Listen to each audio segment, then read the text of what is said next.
Life is a jungle. Okay, rolling. Hello, welcome to The Jungle. I'm your host, Amberly Lobo. On today's show, we're talking to a multi-award winning author and illustrator. With over 25 children's books to her name and a trophy shelf full of industry awards, she's a true powerhouse in the world of children's literature. In this conversation, we cover her creative process, how to get your book published, business advice for artists, success, dealing with setbacks, balancing motherhood and work, and so much more. Welcome to The Jungle, Briony Stewart. Welcome to the jungle with Amberly Lobo.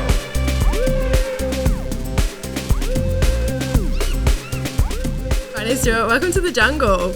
Thank you so much for having me. This is so exciting. I am so excited to have you here. So as background, whenever I have a guest come on the show, I do a sort of deep dive into their life and I really immerse myself in their world.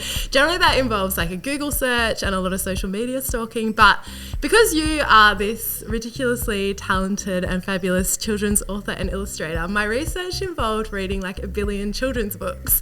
And I just wanted to say it has been so fun because I've been reading your books for bed and I've never slept better. So thank you so much for brightening up my nights. That's so nice. Yes, and we should probably give a shout out at the top of the show to Bonnie. She connected us. She's your best friend. Yeah. And she also lent me her entire Briony Stewart book collection. So Bonnie, thank you so much. We love you. Thanks, Bonnie. We love you. Amazing creative force that she's a she powerhouse. is. I mean, I keep saying, Bonnie, come on the show. And she's like, not yet. Not yet.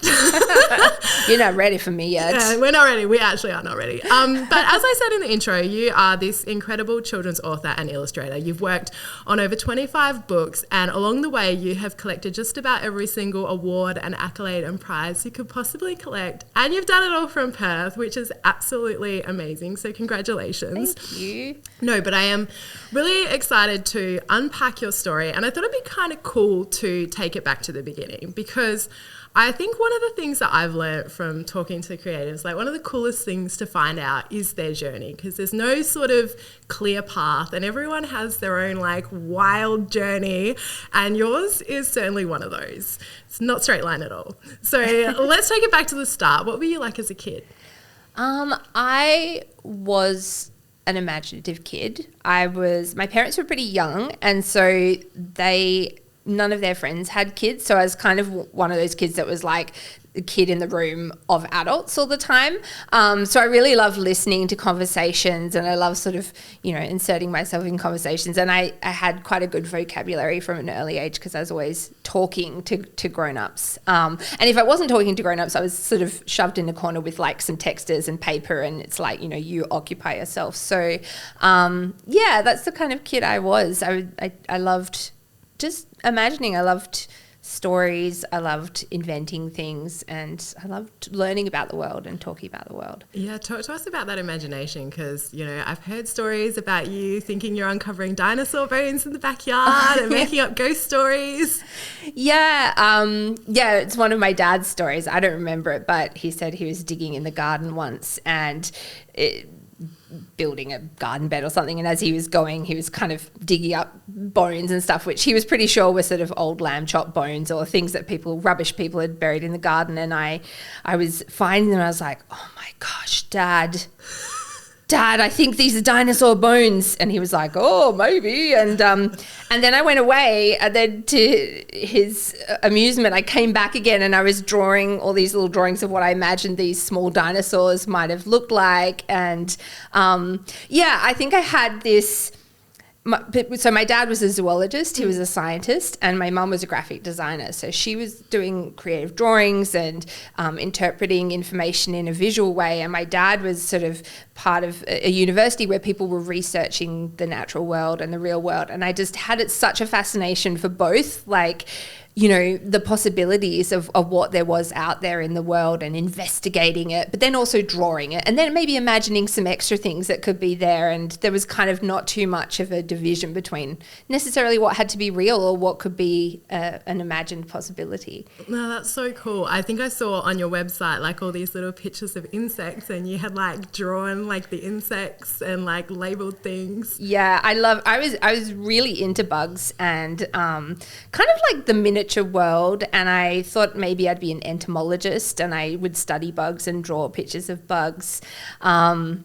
yeah, I definitely kind of thought I might head into science because I loved researching things so much. And it wasn't probably until a lot later that I realized that I kind of had more fun imagining all the different jobs that I might be able to have than maybe focusing on one. And I kind of realized that if I was a writer, I could probably live a lot of different lives kind of in my imagination and do all of the things. Well, if we fast forward a little bit to year 7, I remember my summer in year 7. It was spent playing cricket with my brothers at the park, and we'd have these huge games of 44 home and capture the flag. But you had a very different summer in year 7. You had a summer of reading. Like, tell us about this.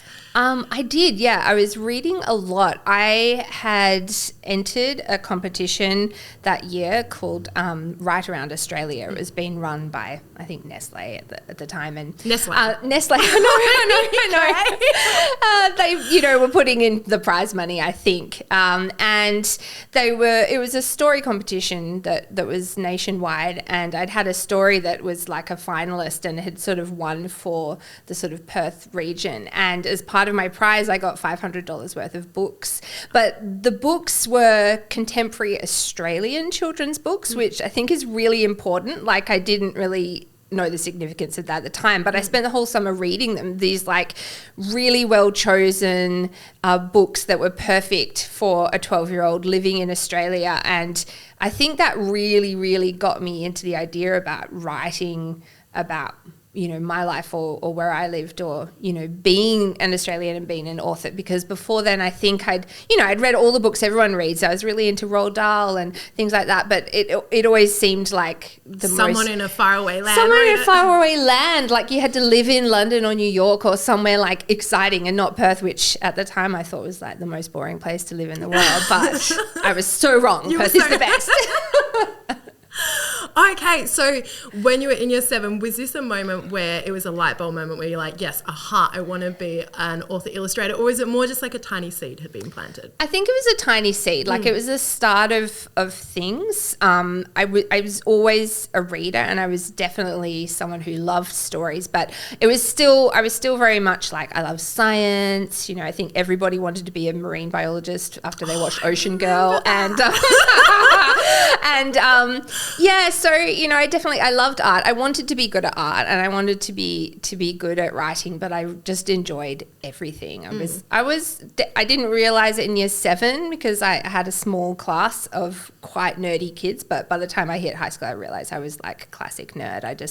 I really loved learning and learning about all the different things. So I hadn't really like picked or like, this is what I'm definitely going to do yet, but the seeds were definitely planted. So you transitioned to high school, you went to Perth Mod, and you were having to commute from Freo, which on the train, for people not from Perth, is a bit of a commute. And this was sort of before the days where they had smartphones. So you got into journaling, which we have in common, because around that time I was journaling as well. And my OG journals were like detailed analysis of our cricket games. But I think your journals were like a little bit deeper than this. Like, what was in your journals? Well, I was very adamant that they were journals and not diaries. Okay, I really hated the idea that like people would be like, oh, teenage girl, she's just keeping a diary. So there was never like dear diary. It was a journal, and I think I'd start by like looking around me on the train, and I started to kind of pick weird looking people and imagining what their lives were, or looking outside the train, or even sometimes if I was just bored, I'd just take a few words that were on a sign somewhere and I'd start to rearrange letters and try and see how many words were there. And so it became this kind of just a journal of ideas, stories. Poetry often became a thing I wrote, mostly because it was like a shorter format.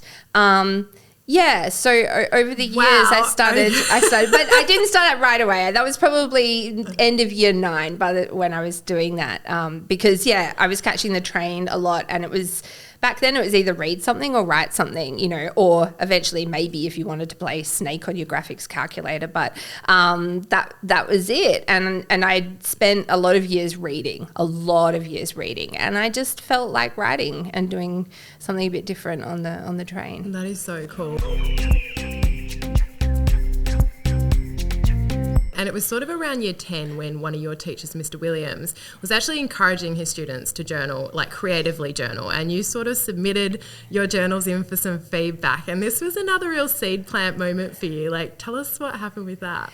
Yeah, well, I think, especially in sort of lower high school, like I felt like I was good at writing, but I was not necessarily the best at writing essays. And it took me a while to figure out what school actually wanted you to write in that way. But I was really creative, and I really wanted someone to see, like, you're good at this. You can write.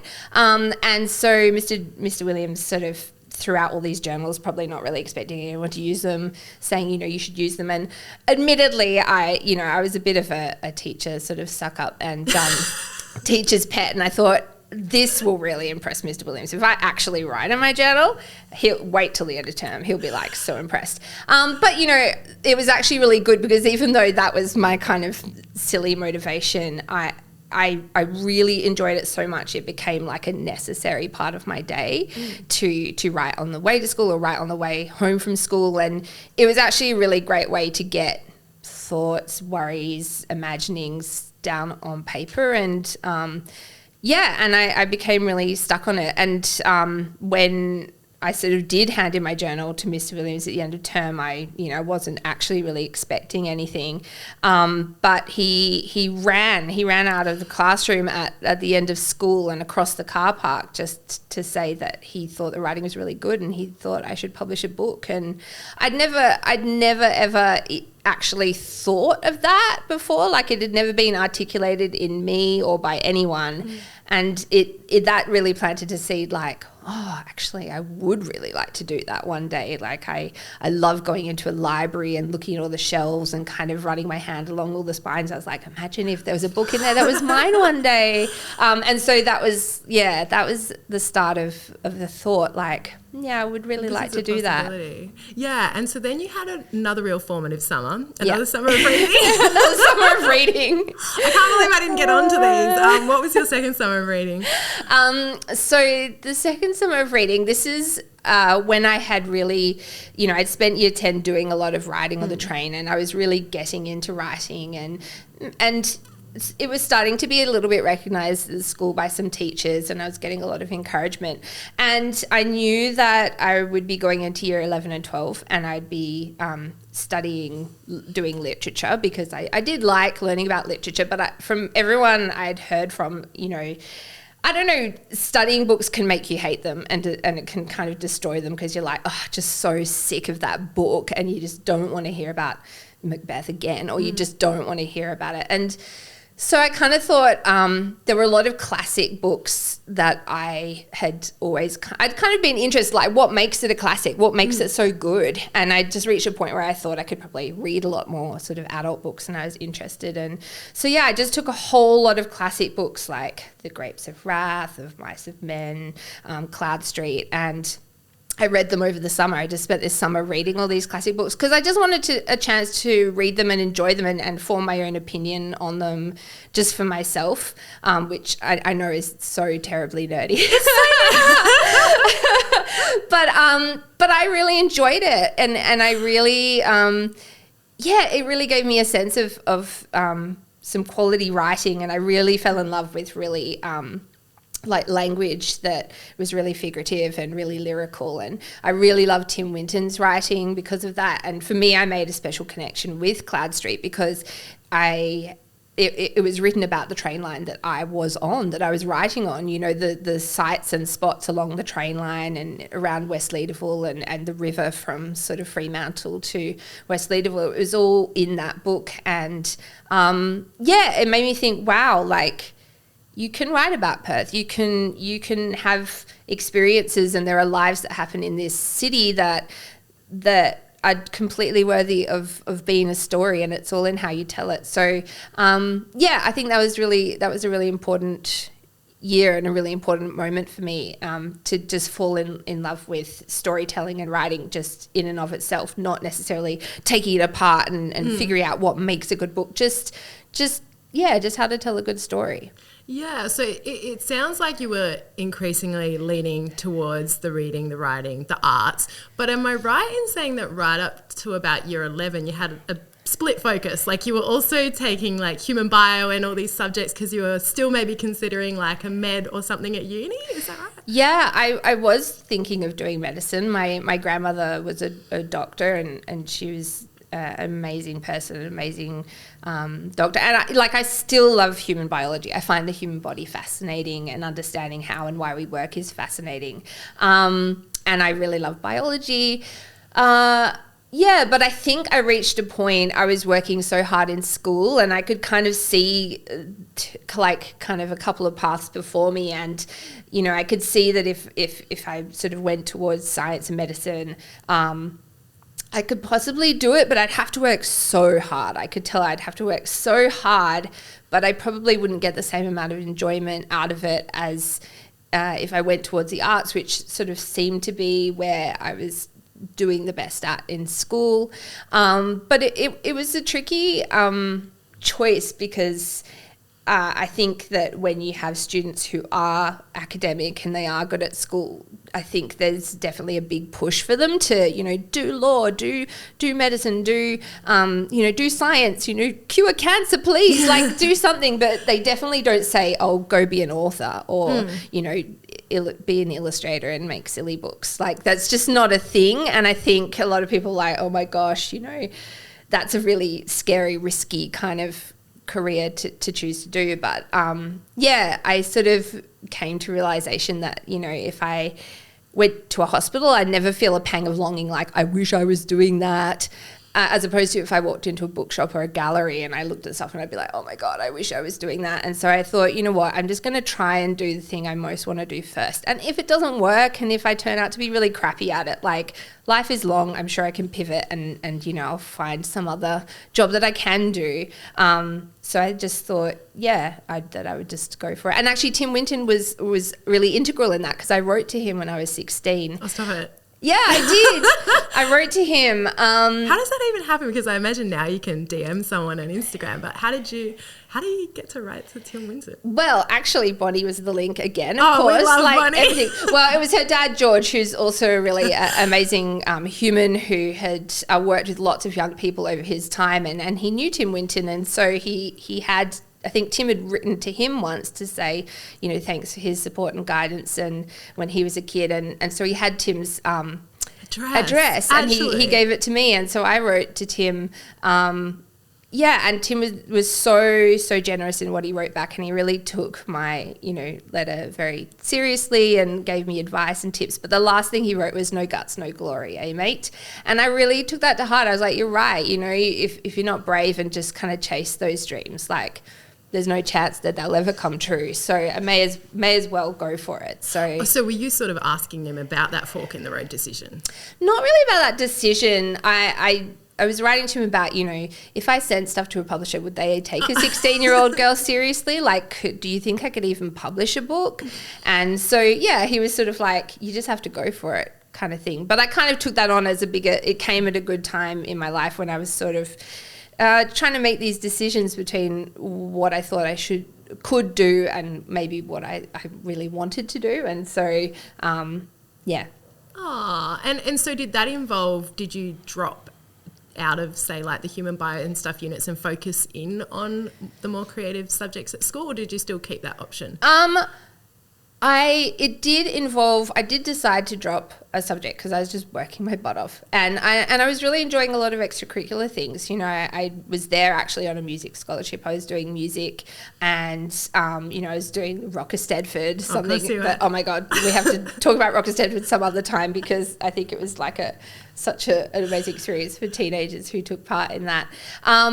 So I thought I'll drop the subject that I'm enjoying the least, which was chemistry. It wasn't actually my worst subject, but it was the one I was enjoying the least, and I felt like I'd gotten what I want out of that. But my dad was pretty... I was going to say, not how happy did your about dad that. respond to this? Because he was a science guy, right? Yeah. So I dropped down to like a slightly easier maths. I dropped chemistry. I kept physics because I found it interesting. I kept human biology because I found it really interesting. But I just decided to kind of give myself a little bit less of a load because I had decided then that I would probably just try to do arts at university. And I think my dad was nervous. It was kind of like what? Where did I go wrong? Everything was heading towards science, and then suddenly it's like, what? Which I completely get. You know, his background and you know, growing up, it's sort of like you need a safety net, or you know, how is this a job? You know, But I just thought, I was very, very lucky that I went to the kind of school where the teachers were very supportive of like your dreams and talents, and they weren't necessarily interested in getting as many kids into law and medicine as possible. They were like, no, I think you're good at this and you should do this, and that really got me over that line to deciding to go do fine art and creative writing as a double degree.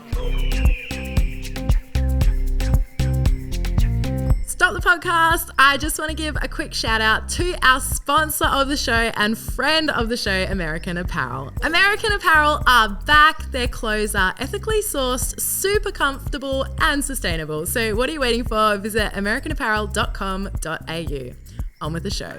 Yeah, well, that's what I was going to say. So after uni, most of us plebs, how it works is we have to apply to a university and then like cross our fingers and hope we'll get accepted. But not you. You actually got a letter from the head of creative writing at Curtin University. I mean, tell us about this. I did, yeah.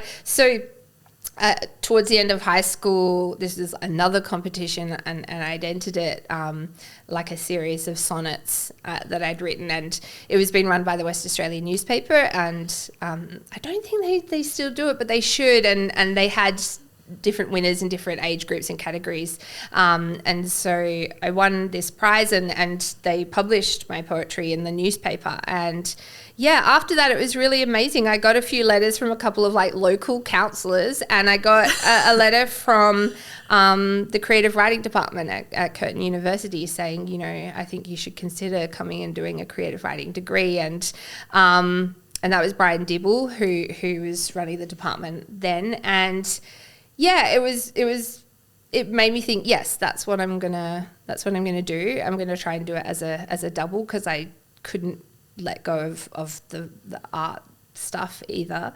I mean, I still had to apply. It wasn't like a guaranteed place, but it was nice to be invited, and it did give me some confidence. Because am I right in saying, did he teach Tim Winton? Or he was one of Tim Winton's teachers. Okay. Yeah. So, so you were like, this is a sign. I was like, taught by one of Tim Winton's teachers. Okay.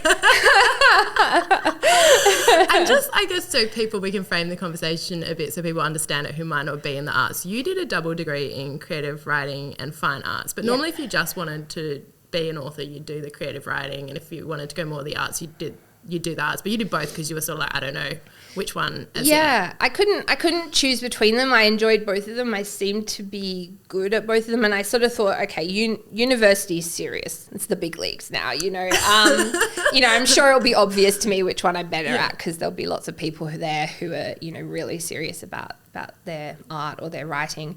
But that was a new program that they were running then. They had never offered that as a double, and there were only 3 students who were doing that. 3 people? Yeah, 3 people doing the double degree fine art and creative writing in 4 years. It was really good. It wasn't perfect because it was a new sort of program, but I did by the end of it kind of have some idea about what I liked to do. I thought that creative writing was really beneficial, and I did end up writing something that became my first book while I was at university. But then the art degree was really important as well, because I think it really, I still love fine art in all its different iterations, but I realized that the thing that I was having most fun with was figurative art and sort of cartooning and illustrating and drawing, and it was the less serious side of fine art. And I realized that I didn't really want to exhibit in a big gallery, and I definitely wanted to be doing art but putting in books. I definitely realized books was where why books over, say, like a gallery?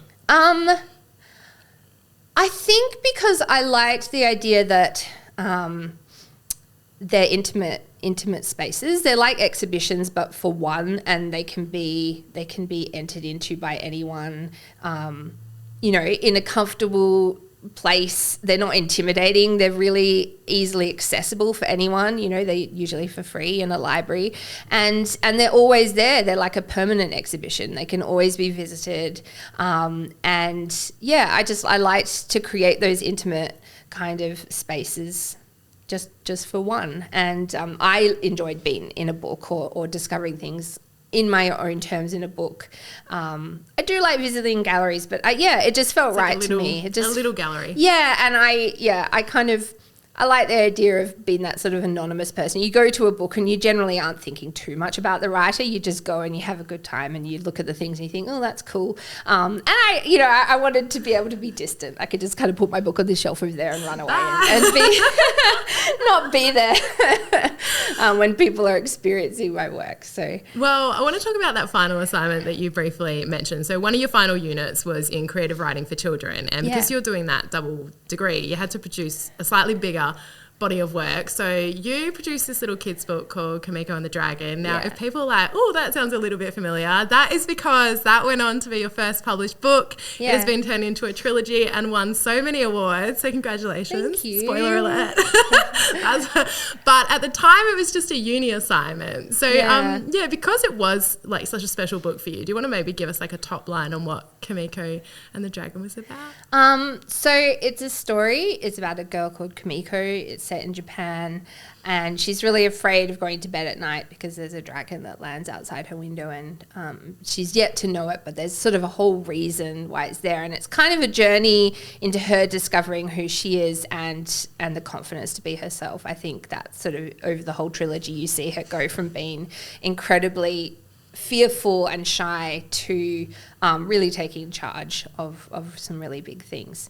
And it was named after your grandma? It was named after my grandmother. So my grandmother was Kimiko, and she was born in Japan. And she passed away when I was a child, and it kind of created this sort of gap in understanding about sort of cultural heritage that I always wanted to know more about. And so for me, I think I'd reached 21 and I was working on stuff, and it was kind of a way to explore that. And I think there was something extra in it being through a sort of childhood lens. And, you know, one of the things I'd always wanted to say to her was that, you know, she was always seemed to be a very shy sort of person, but I think she was really amazing and really brave. And so that was the kind of trajectory that I wanted that character to have. Well, I mean, it has become this incredible trilogy. Congratulations on that. When you were writing it at uni, though, were you kind of going, oh, yeah, this could be a book? Or was it literally just an assignment? No, it was just an assignment. And honestly, at that point, even though I was doing writing for children, I'd done poetry, I'd done, you know, travel writing, I'd done, you know, adult fiction, I'd done all the different units. And I didn't, like, I really loved children's books and I loved illustrating that. And I was starting to think, you know, wow, I actually really like this. But at that point, I didn't think, oh, this will be my first book.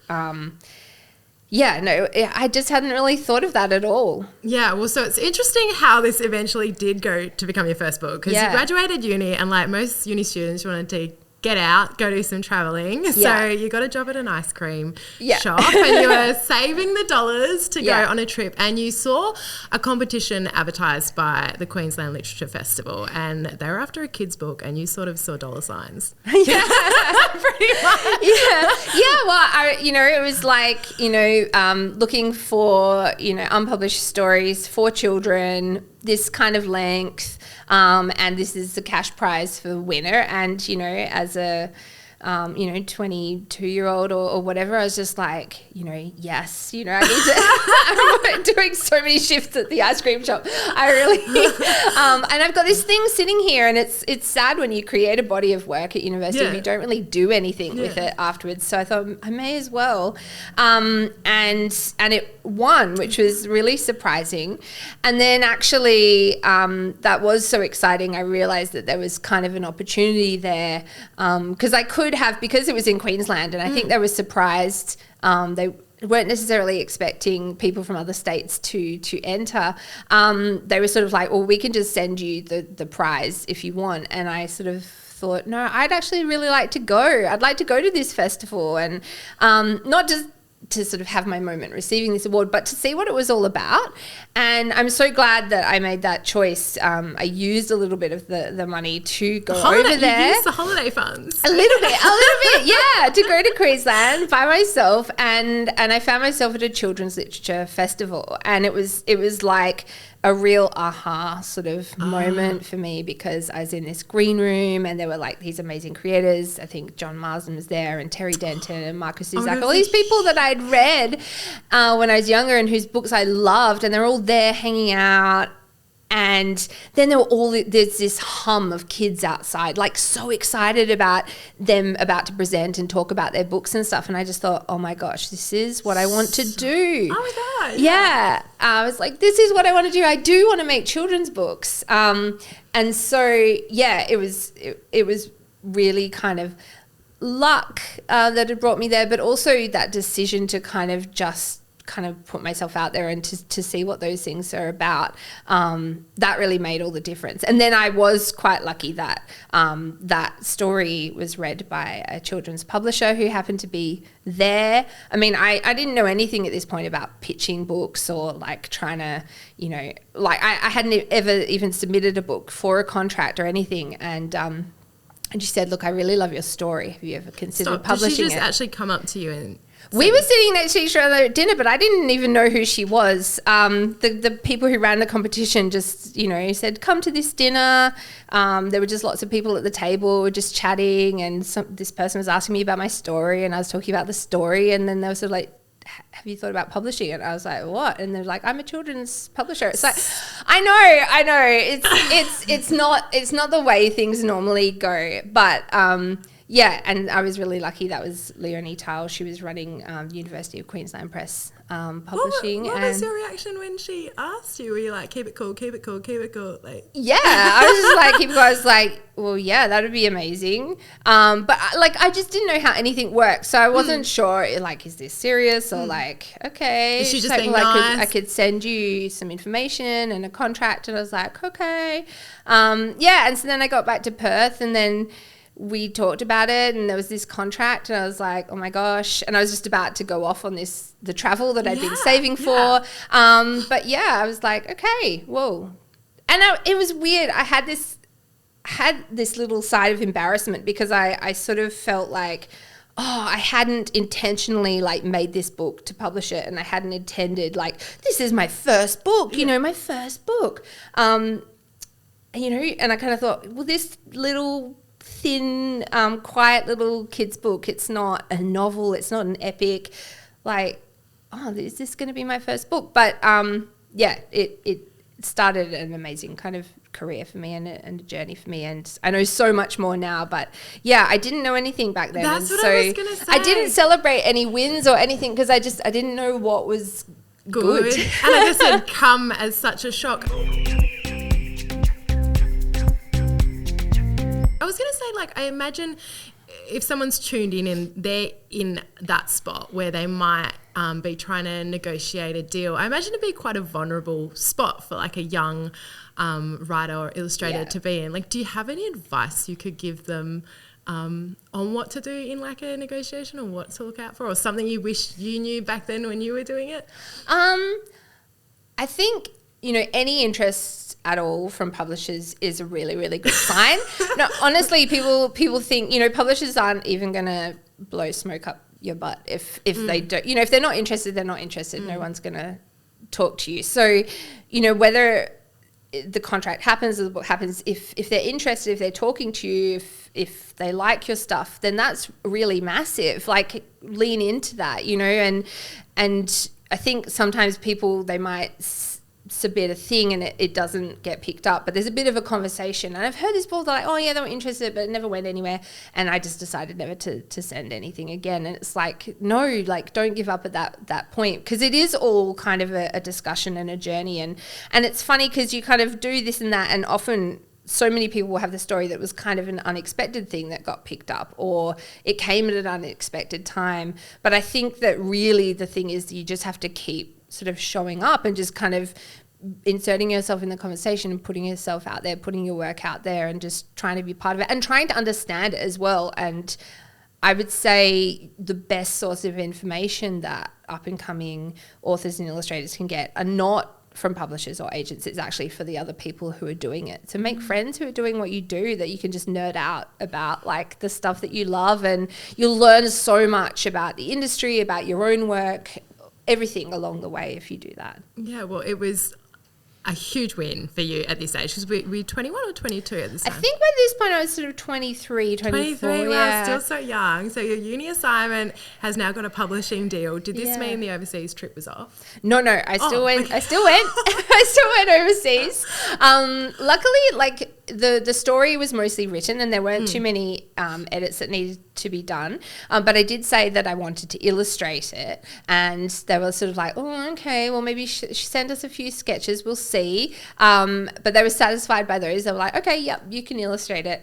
So I actually had to do some of that while I was traveling, and I remember trying to design a front cover for this book while I was on like a third-class Russian train with my boyfriend in like these notebooks, back when you'd sort of take a photo of something on like a bad digital camera and then have to find an internet cafe to sort of send it. And that's how you submitted it. Yeah, that's how. But, publishing's flexible, and we are so lucky these days that it's only gotten easier. I came in right when the internet made it possible to kind of work anywhere for creators. I didn't have to go into the office with my sketches in a folio.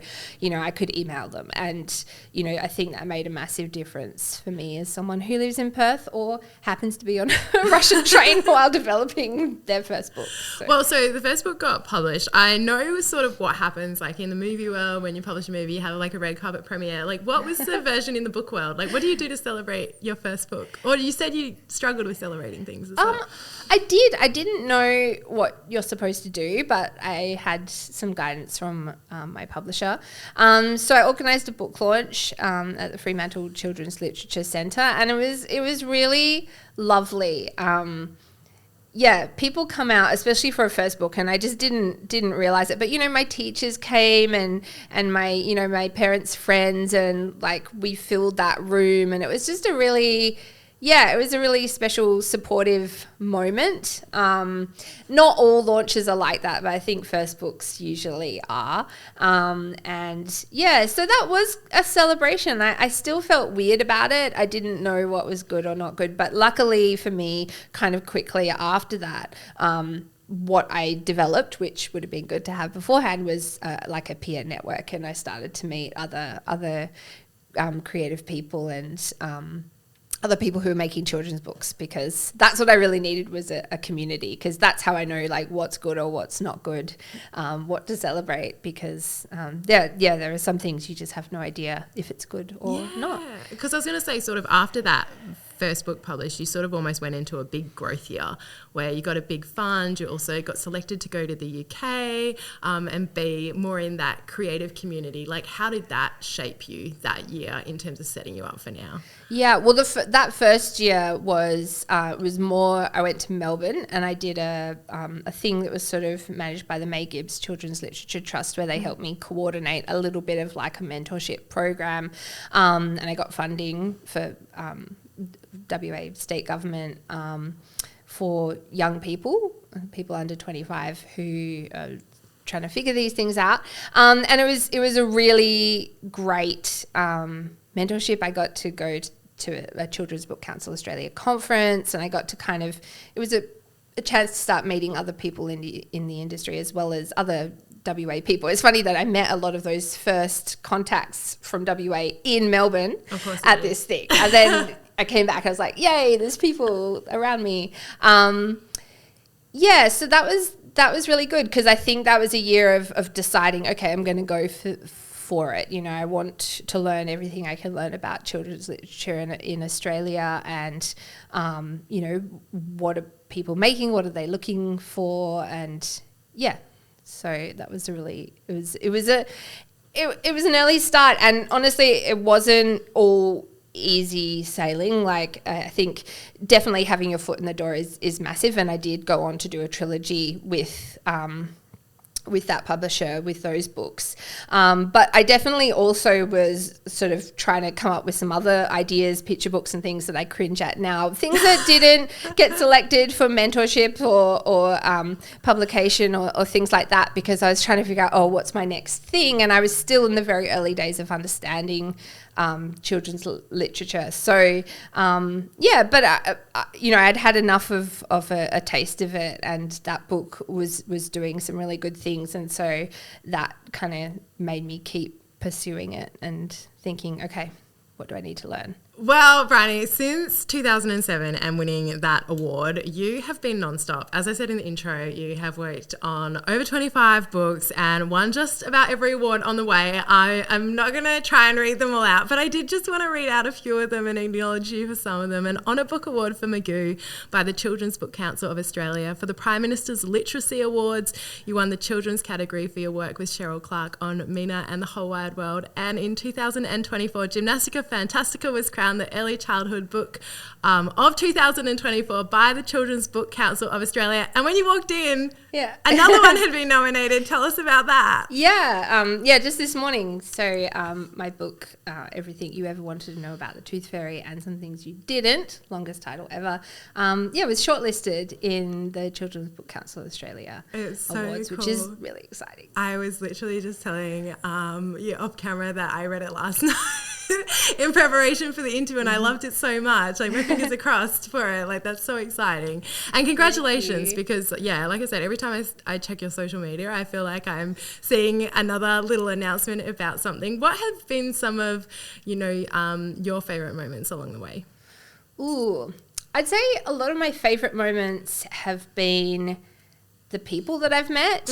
So when you find other creators who are making things that just blow your mind and you really get into the same things, or like someone, when I was writing Gymnastica Fantastica, for example, my friend Meg McKinlay, who's an amazing WA author, I knew I needed to ask her about this book, because she'll get into the real nitty gritty of like the cadence and the rhythm, and nerding out about those really technical things is such a joy. When in the past, I think there'd be highlights where I'd be like, I got to, travel here and do this residency, or, winning this award was exciting. But I think the older that I get and the more I experience, it's definitely the people and publishers as well. When you start meeting publishers who just really get what you're trying to make, and they're also super passionate about making books. I mean, children's book publishers don't do it for the money or for the glory. They don't get the kudos. They definitely do it for the passion and their belief in the importance of children's books. And so, you meet those people who are just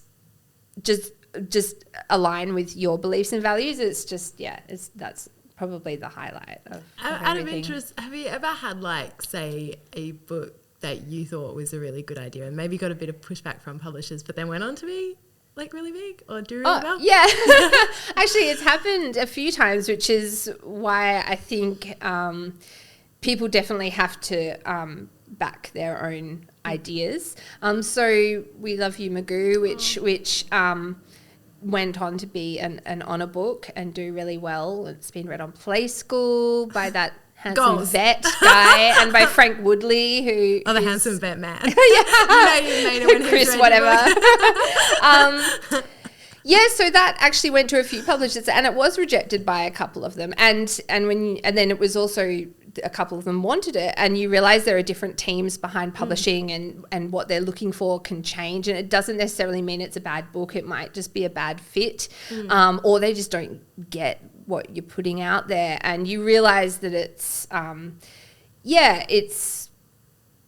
you make the things that you like, and you have to believe in them, and there hopefully will be a place for them. And it's the same with Gymnastica Fantastica. That was rejected. Stop it. Yeah, it was the 2024 children's book of the year. Yeah, it did, and I was really sad because I thought I really thought this was a good book, and oh my god, that was nice. It was nice to think, okay, other people did think it was good. That's good, and it found a home. But that happens, and I think How do you not take it personally? Like when someone's like, nah.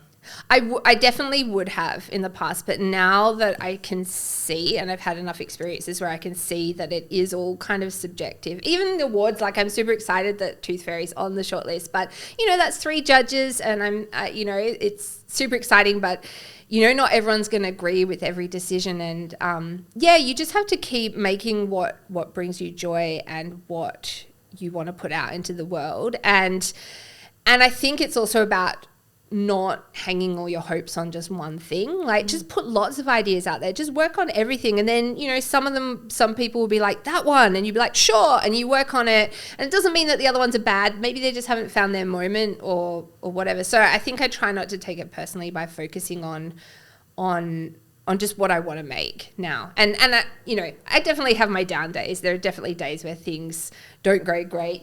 Today I found out my book was shortlisted. That was great. Yesterday I found out some of my books are stolen by AI. It's a roller coaster. So you just have to try and bring it back to, why do I do this for me? Like, why do I do this? And that's kind of the important thing to come back to. If someone is tuned in and maybe they've got a book and it's getting a little bit of knockback, how do you make a decision on whether to keep pushing the idea or whether to go, okay, I'm going to sit you aside and try something else? Like how, I'd imagine it'd be a bit of a balance. Well, I mean, I think if you've pursued multiple avenues, you've sent it to a bunch of people, nobody's picking it up, I would say just put it in a drawer. I've got like so many folders of things in the metaphorical sort of drawer. They're really just a folder in my computer. Just hold on to it, because and if you're a creative person, you've got more than one idea. You've got other good ideas in you, and just try and find some other things, because often it takes finding the person who likes one of your ideas. You'll find maybe that's the person who gets you, and they're the person who will get that other project that you really want to work on. Or along the way, you'll figure out a little thing you can change about it, or one thing that will make it the kind of thing that gets picked up. Because sometimes it's also about the market, which is unfortunate, but it is part, of you're making an artwork, but you're also then trying to turn it into a product. So I guess it's, I would say don't be discouraged. Sometimes there are weird and wonderful journeys. Sometimes books happen quickly. Sometimes they happen really slowly. But trust that you have more than one good idea is important. I wanted to talk a little bit more about your journey overall, because on the outside from what I guess we've talked about, you've won this incredible competition in 2007, then you got the book, got the trilogy, and it sort of looks like the universe magically aligned everything for you. Was it like that, or was it still quite a bit of a grind to get yourself to where you are now, this like established, incredible, fabulous children's author? Yeah, I mean, I think it definitely was a grind, and it was definitely there were sacrifices on the way. And I mean, we all have to acknowledge the various privileges that we have. I've got great supportive parents. I've always had a great supportive partner. But, things like, I decided, even when I was just renting, that I'd always try and make sure I was renting a house where there was an extra room that I could make the room that I wrote. And that was an additional cost, but it was sort of that investing in myself, even though I don't have like a ton of money, and publishing children's books is not super lucrative for most people. But yeah, sort of just constantly trying to put things back into what I was making, and also just taking the risk of trying to make it work. So I've more or less been mostly full-time writing and illustrating for quite a number of years, and maybe I would have a brand new car by now, but I don't. But I was willing to kind of put a lot of that time into developing my craft, because I want to be good at this thing. I want to be good at it because I love it, and I love working in that space. And, even if I'm never the next J.K. Rowling, I just want to see what I can make. So I think it's working hard. I'm not great at some people are really great at being like, I get up at this time, I do this, I do that. I don't, because I think life is just too kind of crazy, but I think you just have to keep coming back to it and keep making the time, and that can be really, really hard, but just making the time, creating the space, investing in yourself is really important. And I think only good things can come from that, but it's not always easy to do. Yeah, I wanted to touch on your creative process a little bit more. You just mentioned you weren't very structured. So how do you do it? So you don't set aside time every day to do it. It's just when you've got the creative energy and you feel like you can go, you go? Yeah, I mean, I definitely try to leave chunks of time. And sometimes in those chunks of time, I know what I need to be working on. But then I also give myself just a little bit of room sometimes to tinker with something that I just want to work on. And I think that's where having multiple ideas where you can kind of sometimes just give yourself a little break or like a reward by I'm going to work on this thing over there is good. But yeah, I think finishing is the hardest thing, like forcing yourself to see an idea through to conclusion. I think that for everybody that's really hard. And conclusion doesn't necessarily mean the published, finished book. That's hard. But usually it just means finishing the idea to the point where you could send it to a publisher or send it to an agent or something, so that, because sometimes you do need to wait and see if somebody wants it and they want to publish that book, where they see it can go. Sometimes you just need that extra little bit of feedback. You got it as far as you can take it, and then you need like a team to be like, okay, this is where we see it could be, this is what you need to work on, and just that extra motivation to keep going to get it to that final state. So do you generally work on the book and create the whole thing first and then pitch it around? Is that how it works? I've usually written a manuscript. Generally I've written the story, and I have to think, this is good. I can see this being a book. And usually I'll add a few little pictures or something just to kind of give a little bit of a guide of visually what I'm thinking if I'm going to illustrate it. It's not necessary. People don't have to do that, but obviously being an illustrator as well, it's a little bonus that I can do that.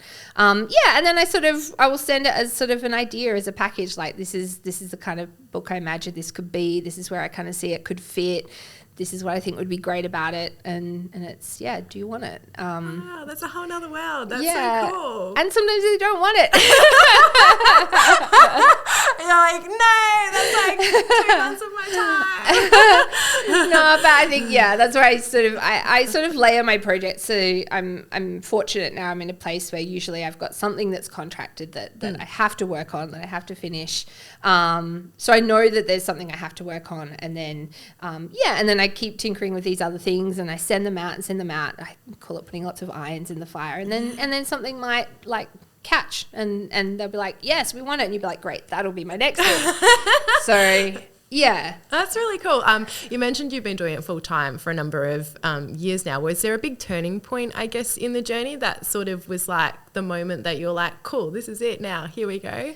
I think after I finished the Kamiko trilogy, before then I was also working Don't say at the ice cream store. No, not still at the ice cream store. I moved on to working with kids at like a after school care, holiday care place, and I loved that. I was like programming, writing your books into the program. You were like, no, but just hanging out with kids actually was super inspiring. This is before I had kids of my own, and I'd always been like an older sister, the oldest cousin. I'd always been around kids, but I'd really started coming into being like a fully formed adult, 25, 26. And it was really cool to hang out after school with kids, because it was kind of this weird time. They weren't at school, so they were just hanging out, but they weren't at home yet either. And you were just coming up with things to fill their time and chatting to them about their days, and coming up with, weird concepts for a holiday day, like Doctor Who TARDIS dance party day, or, whatever. And it was just a really creative and fun place to be. So I really loved that job, but it did get to the point where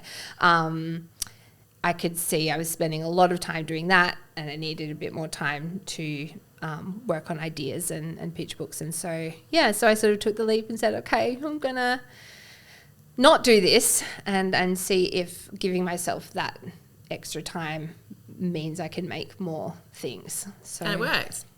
It did. It wasn't quick. Actually, there was another turning point which was interesting when I was pregnant. So I was just about to sort of start that next phase of being like a parent as well as, an artist. And I was contacted by an agent, said, would you like an agent? Because before then I didn't have an agent. It was right just up me until that point, doing my own thing. And I thought, yeah, this is a really good time to have somebody based in Melbourne. I'm not going to be getting over east anytime soon. I was like 8 months pregnant, and and that turned out to be a really great thing, just having someone else out there who was saying, hey, you should get Briony to do this thing, and then being able to be at home with my baby and starting to work on books. And that also got me starting to illustrate for other people. Before then, I'd never worked on other people's books, but by illustrating for other people, it allowed me to illustrate the kinds of things I'd never write about, and B, also work with a whole bunch of different people and different writers and different publishers. And so that kind of opened up a whole sort of new understanding for me. So even though I was now juggling parenthood, I was also starting to understand so much more about what was possible and about how different people work. And that gave me a lot of opportunities too. And and then suddenly it also came right at the time when I was discovering like the next level of writing for children. So I'd been a child. I had very, very vivid memories of my own childhood. I'd worked with children, and I liked kids, the personality of kids.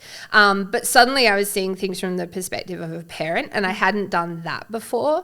And so, then that was a whole new thing of like, well, I'm a parent. I'm constantly reading books to my kids. I'm constantly getting books to my kids. What books are not there that I want to be there? And so that opened up a whole other side of things as well. So I'd say, they were kind of the two turning points. One, deciding to do it full time, and then also sort of taking on an agent and starting to try a whole bunch of different things, some different styles and different, working with different people. I was going to see how having kids sort of affected your creative process. And is that kind of what it was? Is that when you started to take on more of doing the illustrations for other people?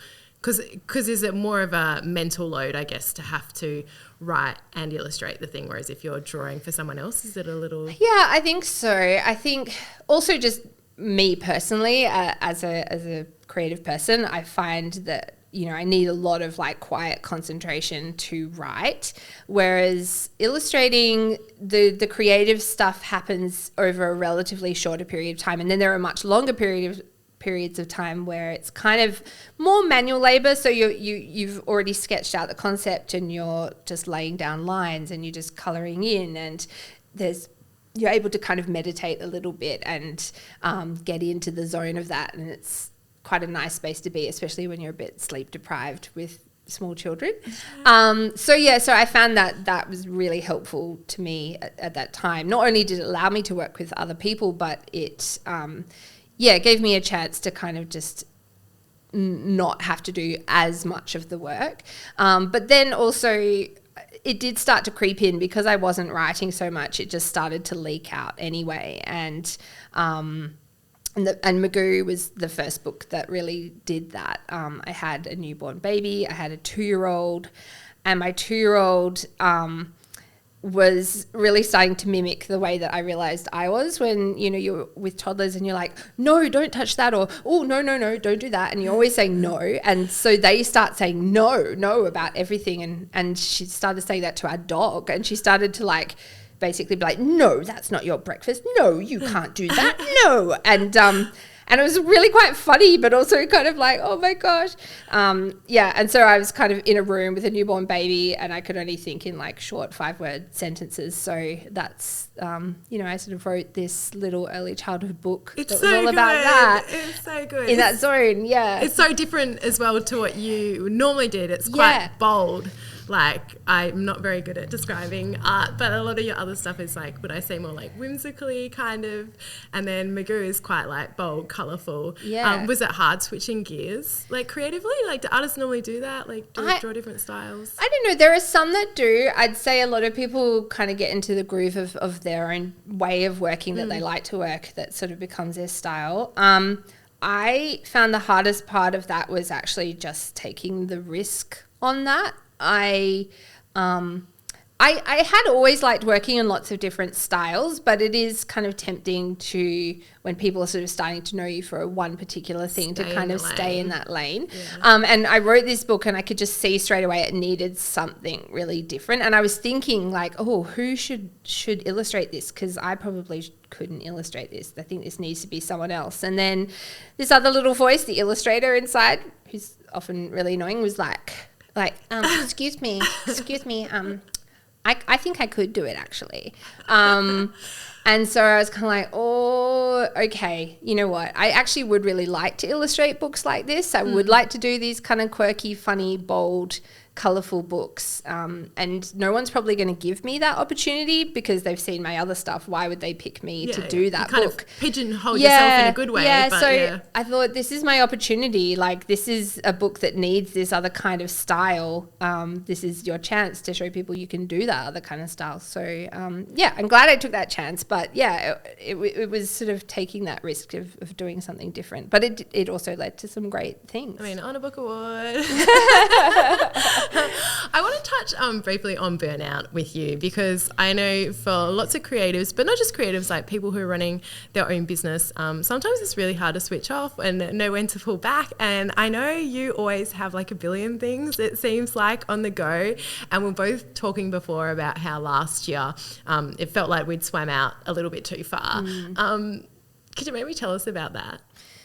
Yeah, I think with a lot of creative people, I think there's such a joy in what you're doing and such an excitement for what you're doing that, like, it can be really hard to say no to the things and to pace yourself because everything's coming in. It's all great stuff. You just want to do it all, and you can do it all. But yeah, it does sort of start to build up this sort of cost, this sort of creative fatigue. And actually I spoke to our friend Bonnie about this. You know, I think we were the kinds of kids that actually, one thing that we shouldn't have been taught, because teachers are always like, you know, just try your best. Just try your best, do your very best, and that's all we can ask for you. But what if your best is like doing so much you work yourself into the ground? Like, actually, some kids need to be told, do the best you can do without getting stressed. That was the lesson they needed to learn. That's what I actually try and teach my kids. And like, do your best without getting stressed. That's our motto. I hear a new children's book coming on. Yeah, well, that's how they start. But it's true. And yeah, so it can be really hard to pace yourself, especially because you often don't have tons of control over the time frame. Time frame. You take on a project, sometimes you have an idea of how long it will take, and then it takes longer than that, and then it overlaps with another thing. And so, and years can change, and especially when you have kids, your year to year can change a lot what your capacity is, and it's easy to overestimate your capacity. So yeah, I think I learned the hard way. I was enjoying everything I did. I was having so much fun, but I definitely was getting tighter and tighter, and hit a point where it wasn't fun to make books anymore, and I didn't really want to make books anymore, and I was sort of like, why did I ever want to make books in the first place? And you know, and you can come back from that. I know, because I feel like a lot of people could relate to this, like being in that spot where they've just gone and gone and gone and gone and gone and climbed the mountain. Yeah, but it involves saying no to some things, and that can be really hard, and people often are disappointed when you say no to things, or if you pull out of things that you thought you could do and you couldn't. But sometimes you do need to just give yourself that time, as long as it takes. And yeah, go do some gardening, go sort out your cupboards, go do those menial tasks that kind of just give you some space, because your brain will start working again. You know, the kind of the blue that's there will sort of start to other colours will come in again, and yeah, but it often takes longer than you think. Like last year, I gave myself 3 months. I thought, I have never taken long service leave. You know, I've been doing this for like 14 years. So many other jobs, you'd have some kind of long service leave. And, you know, artists don't get that paid long service leave ever. So I was like, I'm going to give myself a few months and this will be so good. And the 3 months went so fast and I was still feeling really burnt out. And I did start working again and doing bits and pieces, but I definitely went at a slower pace. And it pretty much took me the whole year to kind of get back to the point where I'm like, okay, I can go, I can do it. I've probably taken on too much again. I know what I was going to say, but do it slowly so you don't get stressed. I know. But yeah, I think that's how it is. And I think, yeah, that's part of the roller coaster. Maybe a little bit of burnout becomes inevitable when you're kind of pushing the envelope and you're really trying to see what you can do and how far you can take it. But yeah, you have to know when you need to pull yourself back in and give yourself that space, because there's something worse than feeling like you have nothing left to give and you can't think of any good ideas and you're sort of not sure why you're doing it anymore. That's when you just have to take a bit of a break. I've never heard of that before, like taking a long service leave. I love that. I'm going to do that. I think every job needs it. Yeah. That's really, really cool. No, it's really cool. Well, honestly, like I find you an absolute inspiration. I'm obsessed. I'm so excited to see where Tooth Fairy goes as well. My fingers are so crossed for you. But I thought it'd be cool to kind of round out the show with just a little bit of practical advice. I thought firstly it might be nice to start with, like, if someone is tuned in and they are a young writer or illustrator, and by young I just mean they like might be starting out. Yeah. What would you give them, like, in terms of steps if you were starting now? Like, what would you do if there was no Queensland Lit Fest? Well, there's always those opportunities. And actually those are great opportunities to look out for before just going straight to publishing. I'd say find a tribe. Find a tribe of people who are kind of at the same level that you're at. They're passionate, they're interested, they're also working on things. You workshop your stuff together, honest feedback, good feedback. And also try and find sort of the tribe where there's people in there who are also working above where you're at. And there are lots of groups of all kinds. You'll find what's right for you. I'm part of the Society of Children's Book Writers and Illustrators. They've got some really great branches all over the world, but also in Australia. And, you know, it's a chance for new people to come and meet people who have been published and to ask those questions and to form, you know, genuine relationships, not sort of just, you know, mentor me for free, but actual friendships where there's an exchange. And that's how you will probably learn a lot of things that you need to learn. And that's when you'll know when your thing's ready to send to publishers as well. And other than that, I guess keeping track of when different publishers will have different submission windows for you to submit. These days, you can also submit internationally. You can actually try and, you know, send to publishers in other countries. You know, you're not just limited to Australia, though, of course, I'm very passionate about Australian publishing. And agents can be really useful, but don't be discouraged if you can't find an agent, because it tends to be that agents will pretty much only take you on if you have a thing that a publisher would definitely say yes to anyway. So if you're kind of at that point where, you know, you're good, but, you know, maybe the thing you have isn't quite publishable yet, you might find it hard to get an agent, but you should still keep pursuing that, keep developing it and until you can find who to send it to. And attend things like writers' festivals. You know, you can watch other writers talking about their books. You can meet them at these festivals and hang out and chat and ask your questions. And it's a really great way to get an insight into how that all works as well. Yeah, I actually went to Byron Bay Writers Festival and it was so cool. Yeah. Like, it was such a cool vibe. It was exactly how you described it. It was like a whole bunch of creatives. Everyone was like, had this creative energy, intense, like sipping tea. And I was like, I wasn't even a writer. And I was like, this is cool. Yeah. And like, you can volunteer at a lot of festivals. That's another great way. Something, if I'd thought of it, I would have done that when I was younger. And actually I did do it in Edinburgh, at the Edinburgh Writers Festival. When I was in the UK, I chaired a couple of sessions and I was also sort of helping to just do things, you know, direct people and stuff. And then you get to hang out in the green room and you get to talk to the writers and you get to meet people and and it's all part of learning how that all works. What about like business advice? I know like a lot of us creatives are really good at creating. Yes. And then sometimes it can be a little bit difficult to navigate the business side of things because we just want to create. Are you a natural businesswoman? Did that part? No. So what were your biggest, I guess, learnings or things that help you take it to where you've taken it, or things you wish you knew? Ooh.